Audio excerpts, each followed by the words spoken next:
Chithrodayam snap ന്യൂസിലേക്ക് സ്വാഗതം. നമസ്കാരം സാർ. നമ്മുടെ പ്രേം നസീർ സുഹൃത്ത് സമിതിയുടെ ഒരു 6ാമത്തെ അവാർഡ് നൈറ്റാണ്. ഈ ഒരു ചടങ്ങിൽ പങ്കെടുക്കുമ്പോൾ എന്ത് ഭയങ്കര സന്തോഷം തോന്നുന്നു. ഇവരുടെ TV award, Prem Nazir TV award ആദ്യം ഡിക്ലെയർ ചെയ്തപ്പോൾ അതിലും എനിക്ക് സമ്മാനം ഉണ്ടായിരുന്നു. ഇപ്പോൾ ഫിലിം അവാർഡിലും സമ്മാനം കിട്ടി. ഭയങ്കര സന്തോഷമാണ്. സാധാരണഗതിയിൽ ഒരു സമ്മാനം കിട്ടുന്ന പോലെയല്ല പ്രേം നസീറിന്റെ പേരിലുള്ള ഒരു അവാർഡ് കിട്ടുക എന്ന് പറഞ്ഞാൽ. കാരണം പ്രേം നസീർ എന്ന് പറയുന്ന ഒരു നടൻ മാത്രമായിരുന്നില്ല. നമ്മളെ നടനോ ആരോ പ്രസിഡന്റോ പ്രധാനമന്ത്രിയോ ആരായാലും അതിനേക്കാളൊക്കെ മുമ്പേ നമ്മൾ മനുഷ്യനാണ്. ഏറ്റവും പ്രധാനപ്പെട്ട കാര്യം അതാണ്. അപ്പം പ്രേം നസീർ നല്ല ഒരു മനുഷ്യനായിരുന്നു, നല്ലൊരു നടനായിരുന്നു എന്നുള്ളത് വേറെ കാര്യമാണ്. നല്ല മനുഷ്യനായിരുന്നു, ഒരുപാട് പേരെ സഹായിച്ചിട്ടുണ്ട്. അത് ഒന്നും ഇങ്ങോട്ട് ആഗ്രഹിക്കാതെ സഹായം അങ്ങോട്ട് ചെയ്തുകൊണ്ടിരിക്കുന്ന മനുഷ്യനായിരുന്നു. നമ്മുടെ ഗവർണർ പ്രസംഗത്തിൽ കുറെ കാര്യങ്ങൾ വാചാലനായി ഇപ്പൊ വന്ന ഗവർണർ. അപ്പോൾ അതൊക്കെ വെച്ച് നോക്കുമ്പോൾ നിങ്ങളുടെയൊക്കെ ഒരു അറിവുണ്ടായിരിക്കുമല്ലോ നസീറിനെ കുറിച്ച്. ഇത് തമ്മിൽ എങ്ങനെ മിങ്കിൾ ചെയ്യും?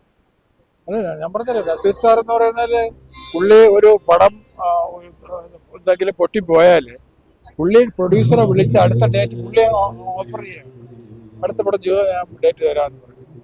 അപ്പോൾ പ്രൊഡ്യൂസറെയും കൂടെ കരുതുന്ന ഒരു നടനാണ്. അങ്ങനെയുള്ള ആൾക്കാരൊക്കെ ഇന്ന് വളരെ പ്രയാസമാണ് കിട്ടാൻ. പിന്നെ എന്ത് ആഹാരം കൊടുത്താലും നന്നായിരിക്കുന്നു എന്ന് പറയും. എന്ത് ആഹാരം കൊടുത്താലും എത്ര മോശമായിട്ട്, അപ്പൊ ബാക്കിയുള്ളവർക്ക് ആർക്ക് കുറ്റം പറയാൻ പറ്റും?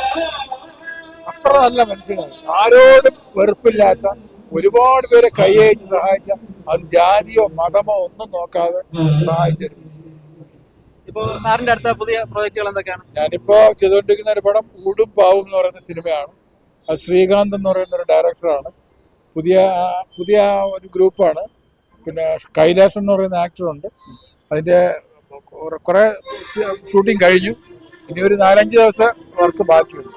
നമ്മുടെ ഇപ്പോഴത്തെ തലമുറ റീൽസ് ഒക്കെ ചെയ്ത് ഒരുപാട് ഇപ്പൊ നമുക്ക് സിനിമയിലേക്ക് വരുന്നുണ്ട്. സാറിന്റെ പ്രായത്തൊക്കെ പ്ലാറ്റ്ഫോമുകളൊക്കെ കിട്ടാൻ അല്ലെ പഴയ കാലത്ത് വളരെ പാടായിരുന്നു.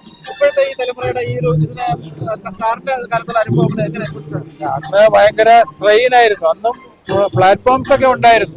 നാടകം, ഞങ്ങളൊക്കെ നാടകത്തിൽ നിന്ന് വന്നവരാണ്.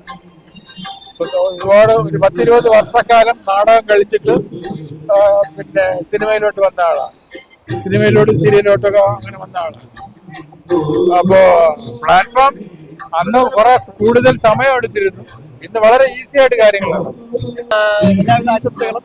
ഇനിയും സ്ക്രീനിൽ താങ്കളുടെ മുഖം ഒരുപാട് കാലം കാണാൻ കഴിയേണ്ടത് ആശംസിക്കുന്നു. വളരെ നന്ദി സാർ.